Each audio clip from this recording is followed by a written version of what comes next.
अस्सलाम वालेकुम नाजरीन, आप देख रहे हैं डेली सोशल पाकिस्तान और मैं हूं मशकूर ज़ादी। नाजरीन, वैलेंटाइन डे आ गया है और ये वो दिन है जो पूरी दुनिया में, यूरोप में, सब कॉन्टिनेंट में, एशिया में, अफ्रीका में बड़े ज़ौक़ शौक़ के साथ मनाया जाता है। ये वो त्यौहार है जहाँ पर लोग अपनी फ्रेंड्स को, गर्ल फ्रेंड को, हस्बैंड वाइफ्स को, और इवन अब तो ये ट्रेंड आ गया कि बच्चे जो है वो अपनी मदर्स को और अपनी फैमिली पर्सनस को जो है वो गिफ्ट देते हैं, मोहब्बत का इजहार करते हैं, क्योंकि अब इसके अंदर हर तरह का रंग आ गया है। मगर आप में से शायद बहुत से लोग नहीं जानते कि ये वैलेंटाइन डे कब इसका आगाज़ हुआ, किस मुल्क में ये सबसे पहले बनाया गया और इसकी तारीख क्या है। नाजरीन, हुआ ये कि आज से तकरीबन कई सौ साल पहले एक बादशाह था जिसका नाम क्लॉडियस था। क्लॉडियस 3rd सेंचुरी में उसकी हुकूमत थी, वो बादशाह था। लेकिन हुआ ये कि उसको यके बाद दिगरे कई जंगों में शिकस्त का सामना करना पड़ा। रोम का ये एम्परर था और जब इसको शिकस्त हुई तो इसने अपने सिपह सलारों से जब वजह पूछी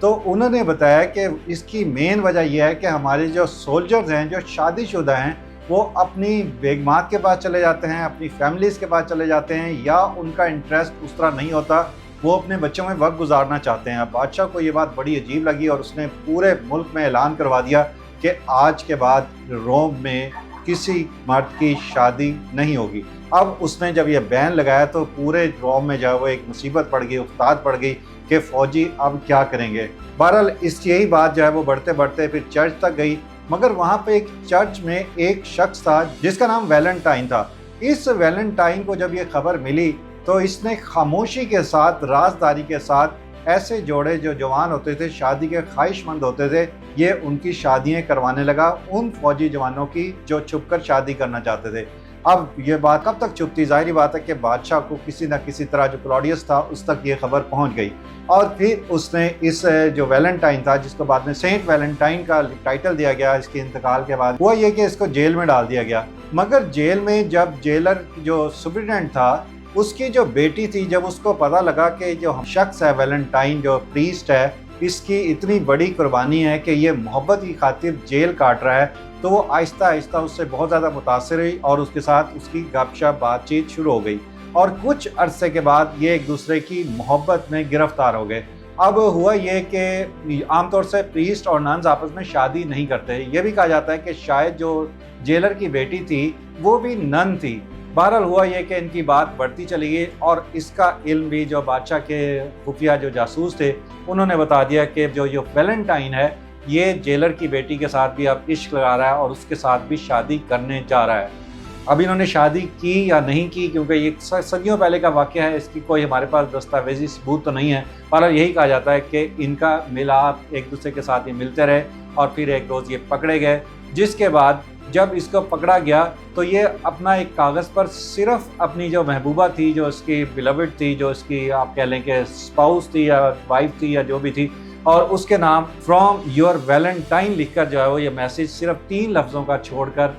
चला गया। उसके बाद इसे पकड़ा गया, गिरफ्तार किया गया और फिर इसको एग्जीक्यूट कर दिया गया, इसको मार दिया गया। जब इसकी मौत हो गई तो इसके बाद लोगों ने इसकी याद में हर साल शुरू में ऐसा हुआ कि लोग अपने नाम के साथ अपनी जो गर्लफ्रेंड्स होती थी या जिनके साथ उनकी जो फायांसी थी, जो उनके साथ वो शादी करना चाहते थे, तो वो अपने नाम के साथ जब भी लेटर उसको भेजते, मोहब्बत का ख़त भेजते, कोई भी मैसेज भेजते, तो उस पर वो लिखा करते थे from your Edward, from your Thomas, from your Eugene, जो भी इस तरह के नाम होते थे। तो वो इस तरह धीरे धीरे ये मामला बढ़ना शुरू हुआ, इस कल्चर को प्रमोशन मिली और वैलेंटाइन को जो है बहुत ज़्यादा इज़्ज़त और एहतराम से पुकारा जाने लगा। और फिर धीरे धीरे जब बादशाह क्लॉडियस दुनिया से चला गया तो फिर इसका त्यौहार जो है वो पूरे जोश व खरोश के साथ, जिस तरह हम ईद का त्यौहार मनाते हैं या भारत में दिवाली और होली मनाया जाता है, इस तरह यूरोप में, रोम में जो वैलेंटाइन डे है वो मनाया जाने लगा। और फिर जो है वो धीरे धीरे ये मामला जब दूसरे मुल्क के लोग रोम में जाकर शिफ्ट हुए, इटली चले गए, तो उन्होंने जब वहाँ पर इस कल्चर को देखा तो उन्होंने इसे बहुत ज़्यादा लाइक किया और फिर धीरे धीरे ये फ्रांस में, जर्मनी में से होता हुआ पूरी दुनिया में फैल गया और आज भी इसे दुनिया में इसी तरह मनाया जाता है। अगरचे हमारे कल्चर में इसको बिल्कुल इसलिए पसंद नहीं किया जाता क्योंकि हमारे यहाँ जब इस्लाम में जो है वो लड़की और लड़के की मोहब्बत या एक दूसरे को जो है वो लव लेटर देने का ट्रेंड नहीं है, इस्लाम इसको बिल्कुल पसंद नहीं करता। इसीलिए پاکستان ہو، بنگلہ دیش ہو یا گلف کے اسلامی ممالک ہو، وہاں پر اس جو فیسٹیول ہے اسے کنڈیم کیا جاتا ہے، اور اس کے مقابلے میں بہرحال اب اس کا ایک آلٹرنیٹ انہوں نے یہ نکالا ہے کہ بجائے کہ آپ اپنی گرل فرینڈ کو لو لیٹر دیں، اس کی بجائے آپ اپنی سسٹر کو جو ہے وہ ایک پھولوں کا گلدستہ دے دیں، اپنی مدر کے ساتھ محبت کا اظہار کریں، تو اس کو تھوڑا سا ایک اسلامی ٹچ دینے کی کوشش کی گئی ہے۔ تو یہ تھا ویلنٹائن ڈے کا بیک گراؤنڈ جو آپ کو میں نے بیان کیا۔